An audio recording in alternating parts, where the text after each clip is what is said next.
Congratulations is in order to Ned Lamont, Governor Ned Lamont of Connecticut, for proclaiming that we are now the basketball capital of the world. And Ned, it's not lost on me that you chose to put those braggadocious, inaccurate lies mere miles from the actual Basketball Hall of Fame, which is located in Springfield, Massachusetts, where we all know basketball was invented by Dr. James Naismith, a Canadian.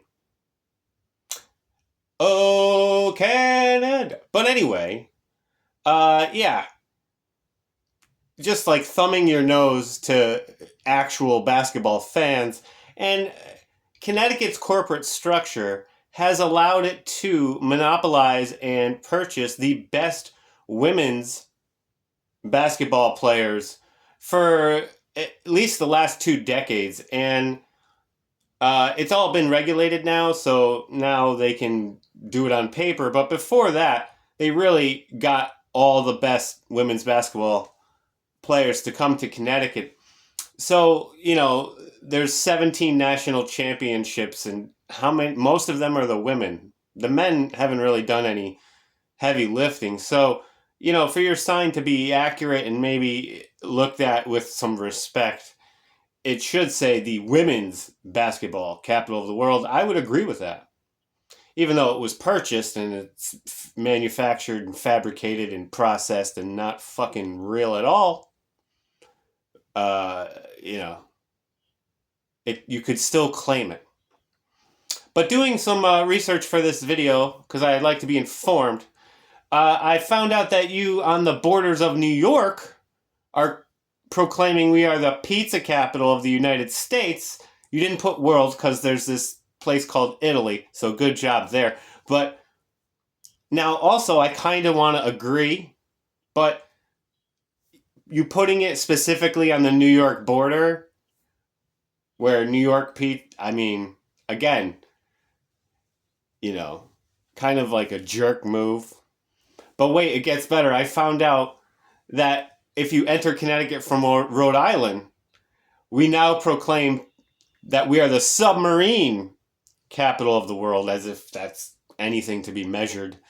And there's another sign on the way in from Rhode Island where you have proclaimed, and some of these you've like wasted our tax dollars to proclaim in Congress, right? The pizza one, Rosa DeLauro entered it into the Congress. Like, what are we? And anyway, we are the foodie capital of New England, which is a distinction, a very specific distinction. And but yeah, during that government article I was reading, it was talking about in 2023 Connecticut being rebranded. And I can say I've been a lifelong Connecticut resident.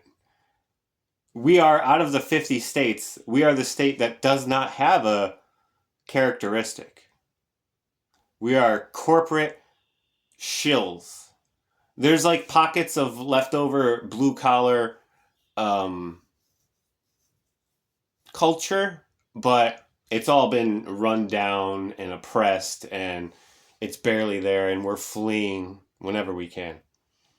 But Ned, I heard you only had to pay $1,000 fine for cutting down trees that weren't on your property too.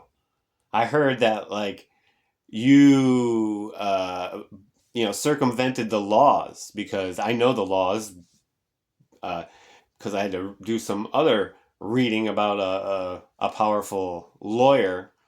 And I just want to congratulate you on saving some money there, And is Ned short for anything, or were you like a little kid with the name Ned? Because if that is true, then it explains a lot.